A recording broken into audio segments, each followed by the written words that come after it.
Oi para todos, estamos aqui mais uma vez juntinhos e vamos bater um papo hoje sobre fortalecimento dos vínculos e das relações.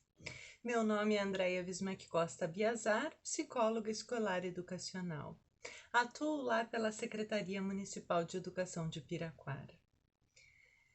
Na altura em que estamos, de confinamento, 6 meses já, é muito natural que os vínculos vão ficando fragilizados, então vai havendo uma precarização das relações e dos vínculos.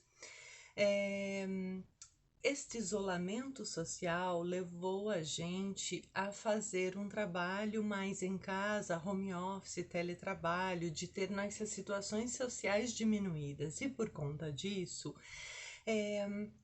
a gente vai ficando confinado com os familiares nesta convivência repetitiva já de 6 meses, e isso vai fragilizando então algumas relações e vai inclusive ocasionando um distanciamento emocional entre as pessoas que estão convivendo na mesma casa. Então é sobre isso que nós vamos falar hoje. Porque o ser humano é um ser que se constitui nas suas relações. São as relações que vão proporcionar aprendizagens para a gente, comportamentais. É na relação que eu aprendo sobre limites do outro e os meus próprios. É na relação com o outro que eu aprendo a me posicionar, a falar, a escutar. Eu aprendo a lidar com a solidão, com a presença deste outro. Então, as relações, elas nos possibilitam muitas aprendizagens. Então, somos seres relacionais. E por conta disso, junta isolamento com confinamento com as mesmas pessoas na mesma casa por 6 meses, a gente vai fragilizando tudo isso. Minha proposta é assim: como nós podemos então fortalecer esses vínculos, potencializando nossas relações, deixando elas mais funcionais, né? Então, o primeiro ponto que eu quero tratar com vocês hoje é a gente pensar num conceito sistêmico, que é o conceito de valorizar o outro. Valorizar a ideia do outro. O que esse outro gosta? O que ele gosta de fazer? Quais são os pensamentos dele? E eu vou deixar um pouquinho de lado a minha individualidade para pensar nesse outro. Então, nós vamos fazer agora o que o outro quer fazer. Nós vamos falar agora sobre o que ele quer falar. Nós vamos agora estar em convivência, deixando um pouquinho meus objetivos para pensar nesse outro.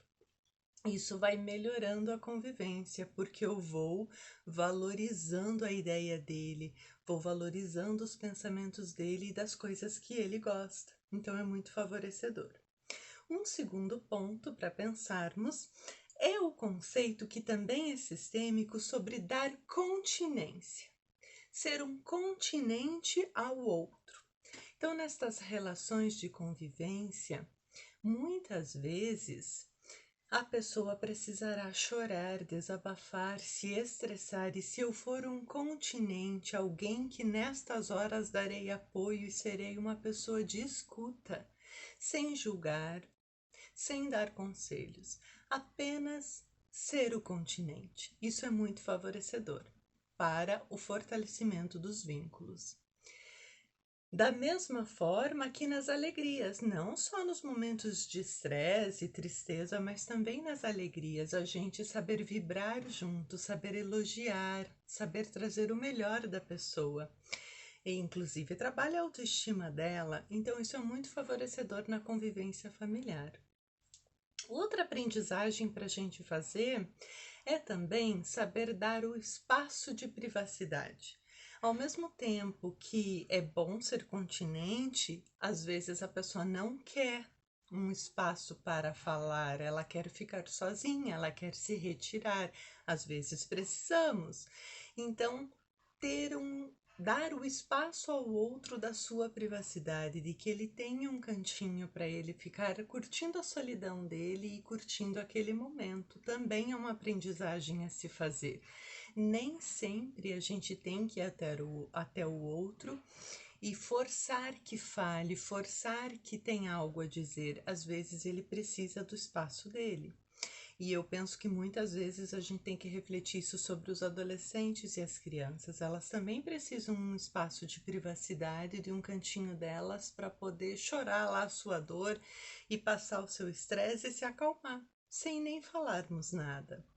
Então também é algo que a gente possa refletir. Um outro ponto é o processo de comunicação. Num sistema familiar onde a comunicação seja aberta, fluida, as pessoas têm disponibilidade, espaço de escuta e que não haja assunto tabu nenhum, mais haverá um fortalecimento desse vínculo, mais funciona no dia a dia esta comunicação. Então é mais favorável. Outro ponto é a circularidade, que também é conceito sistêmico. Circular as funções no ambiente familiar, onde um só não deve fazer todas as funções para não se sobrecarregar e se estressar. Funções de atividade domésticas devem ser circuladas entre todas as pessoas que moram na casa, inclusive crianças e adolescentes, até porque isso ensina rotinas, hábitos, autonomia, cria esse mecanismo natural, onde todos que moram numa casa farão. Não sobrecarrega ninguém.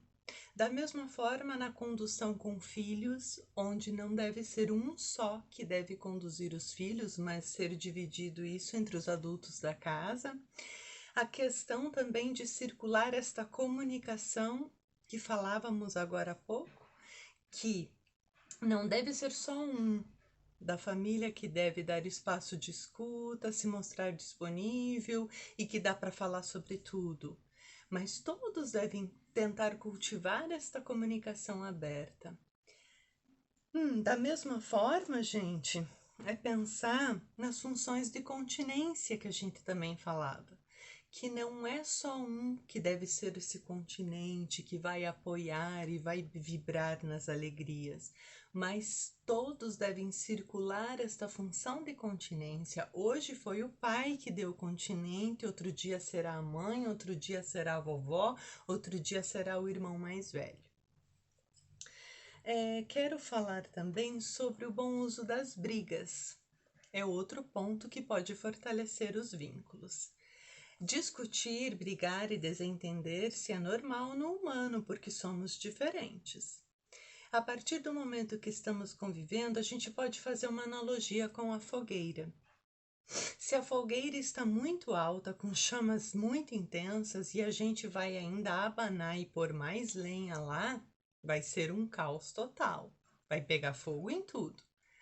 Da mesma forma, se há uma pequena brasinha, aquilo está incomodando, está começando a queimar, mas ainda é muito pequena, é abafado, está em segredo, mas está incomodando. Então a gente precisa dar uma abanada e colocar mais lenha lá, que é para dar uma intensificada nessa chama.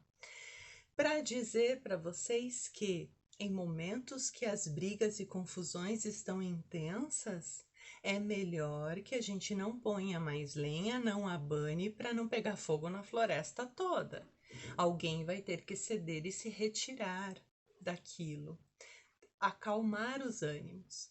Da mesma forma, se há assuntinhos incomodando, pequenas coisinhas, e que estão camufladas em segredo na família, não estão sendo tratadas da devida forma. Então é necessário trazer à tona. Vamos abanar essa fogueira, vamos colocar lenha para esse assunto vir à tona. A gente pode usar então algumas técnicas de inteligência emocional. Naqueles momentos em que estamos muito estressados e nervosos, é legal dar uma retirada e se acalmar primeiro, se respirar, porque nessas horas a gente fica muito impulsivo e cai para o nosso padrão básico e acaba tendo atitudes que não foram as melhores, as mais funcionais. Então, ter esse espaço de retirada, onde eu vou para um cômodo, onde eu vou lá para fora, se eu moro numa casa, tem um quintal, eu vou dar uma acalmada. Da mesma forma, quando isso é por celular, a gente está no WhatsApp ou mandando áudios, não mande na hora. Escreva sobre ou grave-se primeiro para se escutar primeiro. Normalmente a gente vai passar um filtro nisso e a gente vai ver, poxa, estava estressado, estava irritado, não devia ter falado isso. Então é normal, é bom que a gente escreva primeiro ou se grave primeiro. E aí vai extravasar tudo aquilo, vai pôr para fora para depois mandar o definitivo, principalmente situações de trabalho. Outra questão também desta questão de inteligência emocional é que não deve ser reprimido o que incomoda. Na verdade, aquele incômodo que você tem precisa ser falado por você, precisa ser tratado, mas talvez não na hora. Mas não significa que a gente vai deixar para lá. É importante validar as emoções. Aquilo que a gente sente, a gente tem que validar. Então, a melhor forma de validar é escrever sobre, é falar sobre, para alguém que não tenha relação direta, para a gente se acalmar, respirar, e quando for na hora H, a gente já vai estar mais calmo, já vai ter se controlado melhor, e aí não tem tanto risco de cair para aquele nosso padrão básico. Quero falar para vocês também da questão assim, que isolamento atrelado à passividade é um risco enorme de pensamentos negativos, paranoias, comportamentos ansiosos, fobias. Dá corda para isso. Então, estamos em isolamento, não podemos ficar passivos. Então, a pessoa que fica muito sentada e deitada, muito no quarto, muito sem fazer nada, e eu tô pensando muito em criança e adolescente, é um cuidado para acender todas as luzinhas de atenção nossas, né? Para não ficar no isolamento mais passividade. Então, tudo que a gente possa tirar do quarto, tirar da cama e a gente fazer juntos é bem-vindo. Fortalece vínculos, fazer as coisas da rotina juntos, refeições, cozinhar, assistir novelas, fazer orações, as coisas da dinâmica da família fazer juntos. E aí eu já trago a questão da tecnologia. Tirar o uso do celular nesses momentos. Vão comer, ninguém leva celular para a mesa. Vão fazer uma oração, nada de celular. Vão fazer um jogo em família de tabuleiro, de baralho, de stop, do que for, nada de celular. Vão assistir um filme, uma série, todo mundo guarda o celular, porque aí é um momento para favorecer os vínculos e não manter o distanciamento emocional que falávamos, né? Quero falar ainda sobre grupos online. Fortalece vínculos participarmos de grupos. Como não podemos agora, nesse momento, grupos reais, cara a cara, que grupos virtuais eu posso participar? É o do colégio, é o do clube, é um grupo da minha família, é um grupo de colegas, grupos de oração, grupos os mais variados. Quanto mais a gente se inserir nesses grupos, mais situações relacionais teremos e mais protetivo isso é. A questão da diversão em família é fundamental. O humor salva a gente porque traz diversão, alegria, traz situações relacionais boas e leves. Então, fazer momentos divertidos na família, seja com jogos, karaokê, acampamento no quintal, uma festa junina, julina mesmo, que não seja mais junho e julho, fazer um evento na sala da casa.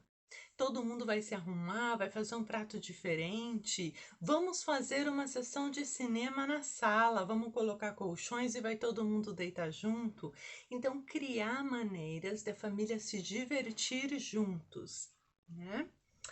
Eu quero também falar sobre projetos familiares. As famílias podem criar projetos para fazerem juntos, como marcenaria, costura, horta, cuidado com animais. Enfim, também tem que ver o que a família vai gostar. E sempre os filhos participando das decisões, porque lembram que a comunicação tem que ser aberta e nada pode ser tabu na casa.